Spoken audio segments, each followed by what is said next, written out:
자리에 아침에 나와서 함께 기도하며 또 예배하는 모든 성도님들께 하나님의 자비하신 은혜가 충만하시기를 바랍니다. 프랑스 황제 나폴레옹이 길을 갈 때에 한 소녀가 달려와서 무릎을 꿇었습니다. 폐하, 제 아버지를 용서해 주십시오. 무슨 사연이 있느냐고 물어보니 소녀는 아버지가 사형 선고를 받았습니다 라고 대답을 했습니다. 그러니 나폴레옹이 법을 어겼으니 어쩔 수가 없구나 라고 대답을 했습니다. 그러자 소녀가 흐느끼면서 호소를 했습니다. 네, 잘 알고 있습니다. 그러나 저는 정의를 요구하는 것이 아니라 자비를 바라는 것입니다 라고 대답했습니다. 그러자 침묵을 지키던 나폴레옹이 말했습니다. 아버지의 죄를 용서하니 돌아가라 해서 살게 되었다는 이야기입니다. 또 이런 이야기도 있습니다. 소련의 원자폭탄 기밀을 넘긴 혐의로 스파이로 혐의로 기소된 로젠버그라는 부부를 재판할 때에 카프만이라는 판사가 사형 선고를 내렸습니다. 그때 부부의 변호사는 판사님, 공정을 기해 주십시오라고 판사에게 항의를 했습니다. 그때 카프만 판사는 이렇게 대답을 했다고 합니다. 정의와 공정은 이미 집행이 되었습니다. 당신이 우리에게 구할 것이 있다면 자비입니다 라고 대답을 했습니다. 하나님께서는 공의로우십니다. 그래서 세상을 공정하게 다스려 주십니다. 죄가 있고 불의가 있는 곳에서는 하나님께서 언젠가 보복해 주시고 또 징벌을 주십니다. 우리의 모든 죄의 형벌도 하나님의 아들 예수 그리스도께서 대신 당하심으로 하나님의 공의가 이루어졌습니다. 하지만 하나님께서는 또한 자비로우십니다. 그래서 공정한 법이 집행되지만 그것이 옳지만 또한 그 죄인들에게 또 연약한 자들에게 하나님의 자비를 보여주시고 계십니다. 오늘의 말씀은 세례 요한이 태어났을 때의 정황을 그리고 있습니다. 예수님의 친척벌인 사가랴와 엘리사벳이 아들을 배웠을 때에 이름을 요한이라고 지었습니다. 요한은 하나님의 자비라는 뜻을 가지고 있습니다. 그런데 그 이름은 스스로 지은 것이 아니라 부모님이 지어주신 것이 아니라 하나님께서 가브리엘 천사를 보내주셔서 아브라함 또는 예수라는 그 이름처럼 직접 하나님께서 지어주신 이름이었습니다. 오늘 본문에서는 이웃들과 친족들이 아버지의 이름을 따서 사가랴라고 그렇게 이름을 지으려고 했을 때 그 부모가 단호하게 요한이라고 해야 한다고, 그것이 천사가 우리에게 들려준 이름이기 때문에 그렇게 지으라고 했습니다. 아브라함은 그 이름처럼 열국의 아버지가 되었고 예수님은 그 이름대로 모든 사람을 구원하시는 분이 되셨습니다. 하나님께서 이름을 지어주실 때에는 그에 맞는 큰 의미를 부여하고 지어주십니다.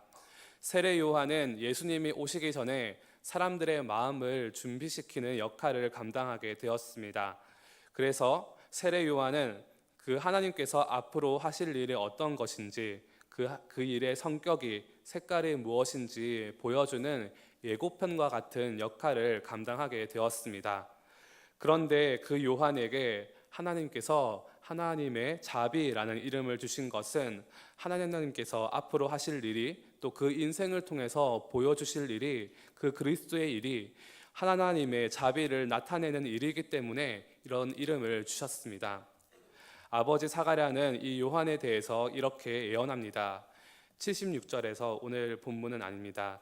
뒤편에 있는 76절에서 이 아이여 내가 지극히 높으신 이의 선지자라 일컬음을 받고 주 앞에 앞서가서 그 길을 준비하여 주의 백성에게 그 죄사함으로 말미암는 구원을 알게 하리니 이는 우리 하나님의 긍휼로 인함이라. 이 긍휼을 세번역에서는 자비라고 표현하고 있습니다. 죄사함을 주시는 으로 말미암는 이 구원은 하나님의 성품인 자비로부터 나오는 것이라고 이렇게 예언하며 말씀하고 있습니다. 세례 요한이 사람들에게 알려주었던 그 예수님은 그 자비로운 하나님께서 인간의 몸을 입고 이 땅에 오신 것이었습니다. 그래서 예수님의 사역은 바로 이 자비와 긍휼의 사역이었습니다. 요한복음 12장 47절에서 내가 온 것은 세상을 심판하려 함이 아니요 세상을 구원하려 함이로라 라고 말씀하셨습니다. 심판하는 공의가 아니라 구원하는 자비로서 오셨다고 말씀하십니다. 마태복음 9장 13절에서는 너희는 가서 내가 긍휼을 원하고 제사를 원하지 아니하노라 하신 뜻이 무엇인지 배우라. 나는 의인을 부르러 온 것이 아니요 죄인을 부르러 왔노라 하시니라 라고 말씀하셨습니다. 예수님께서는 제사가 아니라 규칙이 아니라 자비와 긍휼을 원하셨습니다. 또 의인이 아니라 죄인을 부르러 오셨습니다. 그래서 예수님께서는 당시에 도덕적으로 또 사회적으로 종교적으로 천대받던 세리와 창기들을 만나고 그들과 교제하셨습니다. 그렇게 예수님의 사역은 따지고 규칙을 가지고 심판하고 공정을 기하는 것이 아니라 그들을 구원하고 불쌍히 여기고 자비를 베푸는 사역을 감당하셨습니다. 하나님께서 이 예수님을 보내신 까닭 중에 하나는 또한 우리도 이 예수님처럼 살아가라는 그런 의미로 예수님을 보내주셨습니다. 그래서 우리가 이 땅에서 해야 할 일도 마찬가지로 하나님의 자비를 드러내는 일입니다. 예수님께서는 선한 사마리아인의 비유를 들려주시면서 실제적으로 우리의 삶에서 자비로운 삶을 어떻게 살아야 하는지를 들려주십니다. 강도 만난 자가 있을 때 제사장과 레위인들은 자신들의 종교적 관습과 또 율법을 깨지 않기 위해서 또 예배 시간에 늦을까 봐서 버려지고 다친 그 강도 만난 자를 도와주지 않고 지나쳤습니다.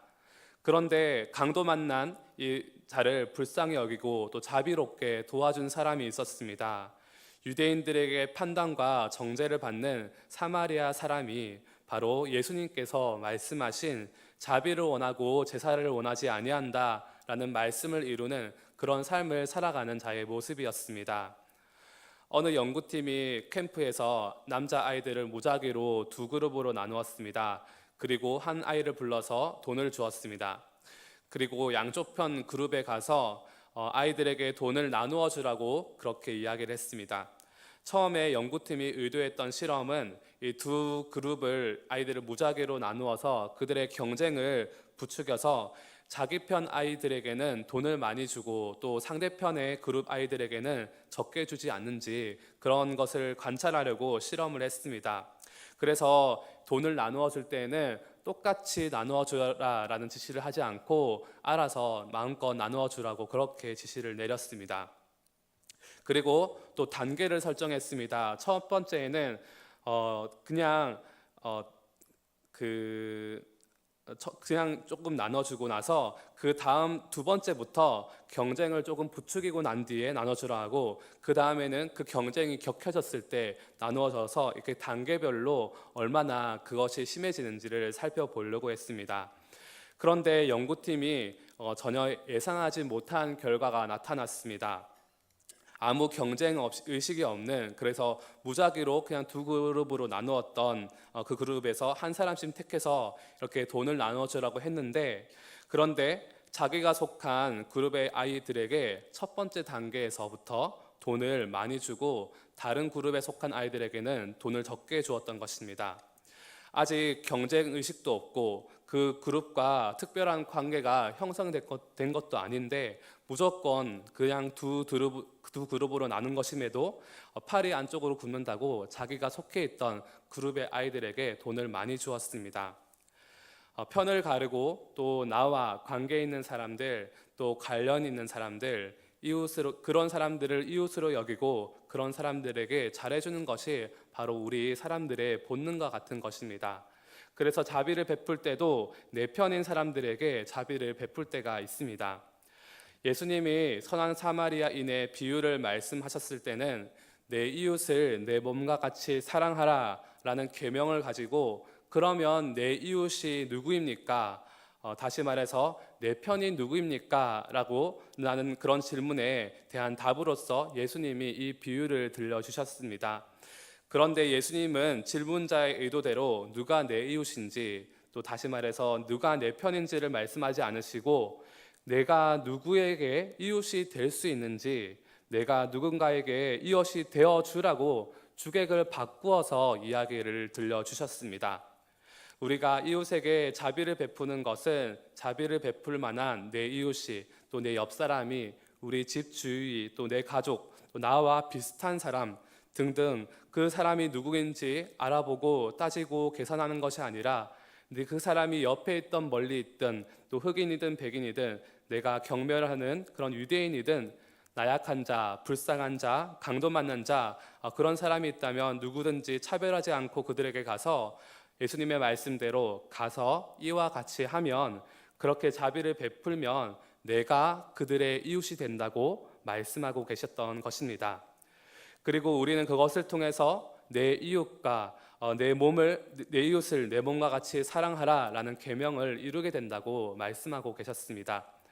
그런데 그 사람은, 그 이웃은 어쩌면은 내가 참 싫어하는 나라의 사람이거나 또는 나와 반대편의 사상이나 생각을 가진 사람일 수가 있습니다. 또 심각하게는 우리에게 죄를 지은 사람이나 나의 원수라고 여길 만한 사람일 수도 있습니다. 공의와 정의가 있다면은 도저히 잘 해줄 수 없는 사람들이지만 예수님께서는 그들에게도 자비를 베풀라고 말씀하십니다. 누가복음 6장 36절에서 너희 아버지의 자비로우신과 같이 너희도 자비로운 자가 되라 하시면서 그 앞에 먼저 말씀하시기를 35절에서 너희 원수를 사랑하고 아무것도 바라지 말고 꾸어주라. 왜냐하면 하나님께서 은혜를 모르는 자와 악한 자들에게도 인자하시기 때문이라 라고 말씀하시고, 또 그렇게 할 때에 우리가 지극히 높으신 자의 아들이 된다고 말씀해 주십니다. 그리고 또 자비로운 자가 되라는 그 말씀 뒤에 37절에서는 비판하지 말라. 그래야면 너희가 비판을 받지 않을 것이요. 정죄하지 말라. 그래야면 너희가 정죄를 받지 않을 것이요. 용서하라. 그래야면 너희가 용서를 받을 것이요. 라고 말씀하셨습니다.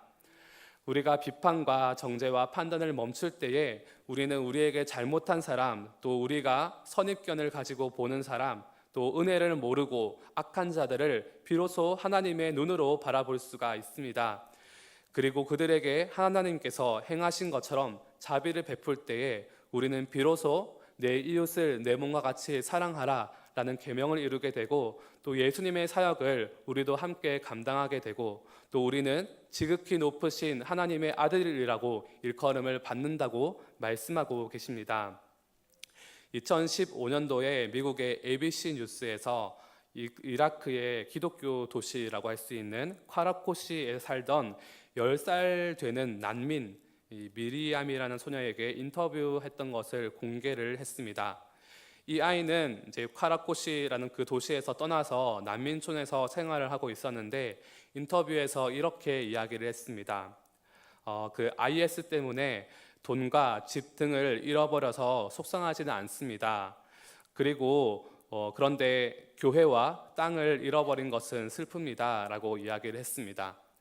그리고 하나님께서 이런 경험을 허락하신 것은 마치 자신들을 시험하는 것 같다면서 하나님께 이 IS를 용서해 달라고 기도해 줄 거라고 이야기를 했습니다.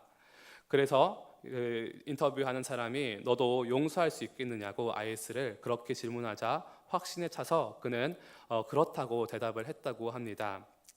이 아이는 자신의 집과 또 가족과 친구들을 빼앗아간 그 무장단체들을 용서하겠다고, 그리고 또한 예수님처럼 자신에게 죄를 지은 사람들을 위해서 기도하겠다고 이야기를 했습니다. 공의와 정의만 있었다면, 편을 가르는 우리의 본성만 있었더라면 이런 일은 있을 수가 없을 것입니다. 하지만 우리를 구원하신 하나님의 자비하심을 따라 살 때에 그가 누구이든지 상관이 없이 그에게 이웃이 되어주며 또 자비를 베풀며 그를 용서하며 지극히 높으신 이의 아들이 되어서 선한 사마리아인처럼 예수님처럼 자비롭게 살아갈 수 있을 줄로 믿습니다. 그것이 바로 세례 요한을 보내서 하나님께서 예고하신, 또 우리에게 하라고 하신 하나님의 사역의 성격입니다. 그렇게 우리도 오늘 자비하심을 따라서 그렇게 하나님의 사역에 동참하는 하루가 되시기를 바랍니다. 함께 기도하겠습니다. 주님 감사합니다. 세례 요한을 통해서 하나님의 성품과 그 사역의 일이 어떠한 것인지를 우리에게 드러내어 보여주심을 감사합니다. 하나님께서 하신 것처럼 또 예수님께서 이 땅에서 하신 것처럼 하나님 우리가 또 사람들의 이웃이 되어주며 그 누구든지 간에 차별하지 않고 원수이더라도 하나님 용서하며 자비를 베푸는 오늘 하루가 될 수 있도록 우리에게 힘과 용기를 더하여 주옵소서. 이 모든 것 예수님의 이름으로 기도합니다. 아멘.